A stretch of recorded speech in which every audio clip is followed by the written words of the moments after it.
Buenas tardes, mi nombre es Ángel Heredia. En esta oportunidad vamos a desarrollar el tema acciones derivadas del incumplimiento de las obligaciones. Pero para poder dar contexto es importante destacar o precisar algunos términos, como por ejemplo, ¿qué son las obligaciones?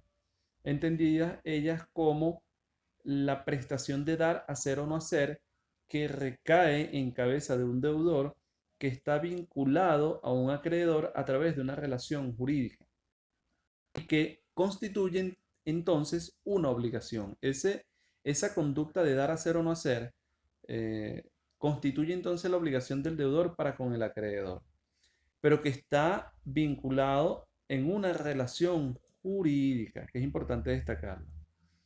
Los tipos de obligaciones que tenemos de acuerdo con el Código Civil venezolano, tenemos, por ejemplo, según la prestación, dar, hacer o no hacer, dar que significa transmitir el derecho real, el, el no hacer, que es eximirse de una conducta, y el hacer es una conducta que no necesariamente aterriza en la transmisión de un derecho real, pero que constituye una conducta positiva. Según las fuentes, contractual o extracontractual, que sería entonces la clasificación más amplia o genérica que podemos encontrar de acuerdo con la fuente. Contractuales porque derivan de un contrato y extracontractuales es porque están al margen de un contrato, como por ejemplo el hecho ilícito. Según el perseguido de medio o de resultado. Ese de medio o de resultado constituye que la obligación, independientemente del resultado que se espere, es el medio, como por ejemplo la representación jurídica. Y de resultado, cuando usted manda a reparar un vehículo, específicamente los frenos, usted espera que el freno funcione. Si no funciona, entonces la obligación no está satisfecha. El Código Civil venezolano nos permite identificar como fuentes de las mismas el contrato, la gestión de negocio, el pago de lo indebido, el enriquecimiento sin causa y como una de las fuentes que abarca más el conjunto de obligaciones, el hecho ilícito. Y allí, bueno, destacamos entonces los artículos en el que el Código venezolano, Código Civil venezolano los desarrolla. Para que exista la obligación, existen sujetos, sujeto pasivo y un sujeto activo. En el caso del derecho civil, el sujeto activo es el deudor. Es importante precisar que es en el caso del derecho civil, porque en el caso del derecho penal, el sujeto pasivo es la víctima y el sujeto activo es el presunto delincuente.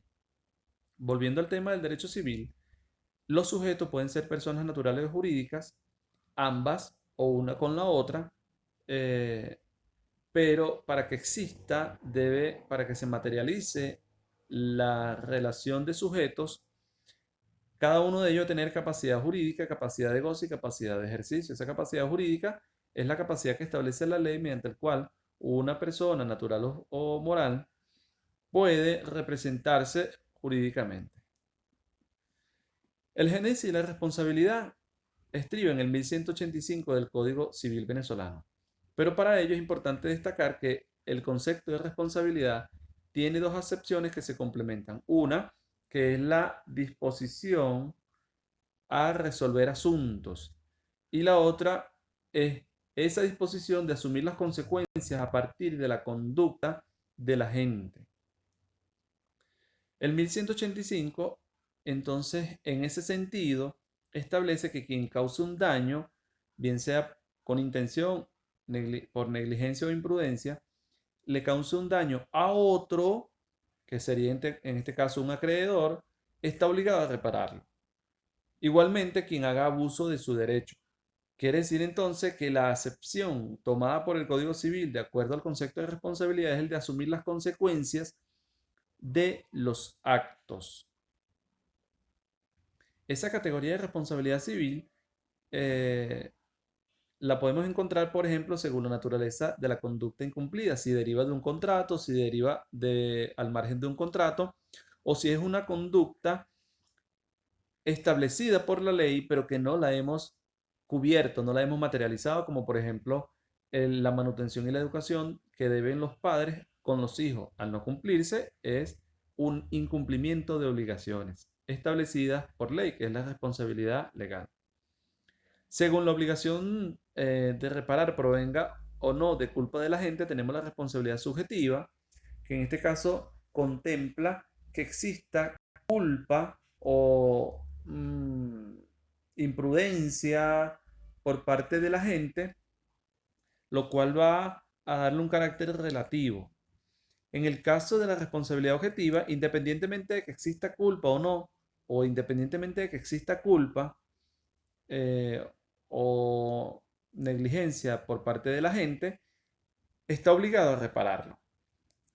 Y de él se desprende la responsabilidad objetiva por hecho propio y la responsabilidad objetiva por hecho ajeno. Por hecho propio, el agente que causa el daño es quien lo repara. Por hecho ajeno, el agente que causa el daño no es quien lo repara, sino su representante.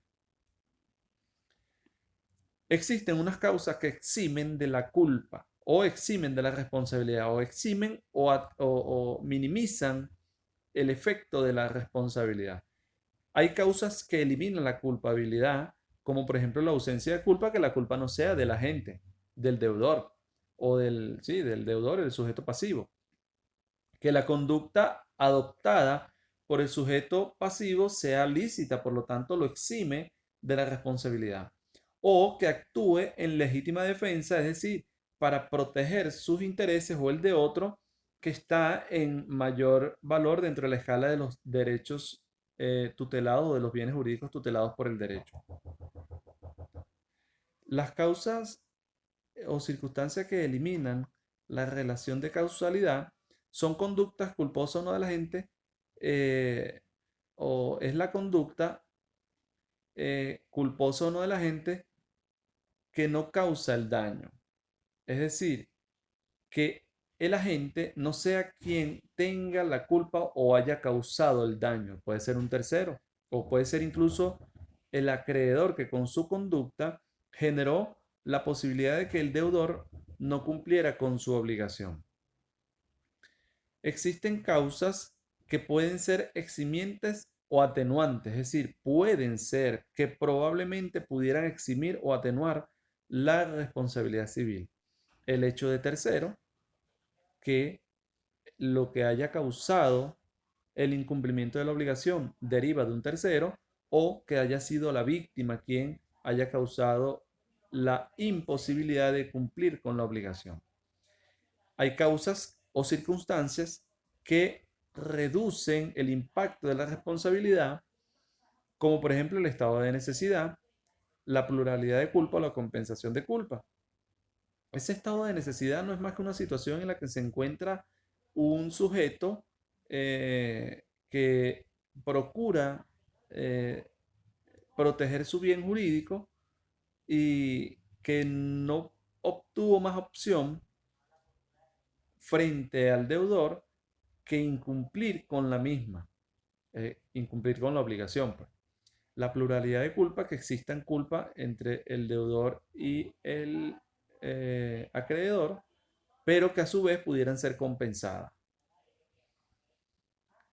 No obstante, los efectos que destaca el incumplimiento eh, generan medidas y posibilidades en el acreedor para proteger sus intereses. No está asociado a las sanciones, sino a las medidas que puede obtener el acreedor para proteger sus intereses. Y entre eso está la ejecución forzosa, cuando se solicita a un tribunal que se ejecute de manera forzosa la obligación por parte del deudor, la reparación o sustitución, o reparas el daño o sustituyes la obligación que compense o que pudiera de alguna manera hacer satisfecho el interés del acreedor. La indemnización como un acto de reparación y la resolución por inejecución, por ejemplo, muerte del el deudor, eso genera una resolución por inejecución. No me queda más que despedirme y agradecer la oportunidad que me han brindado para presentar este tema. Será hasta en una próxima oportunidad. Gracias.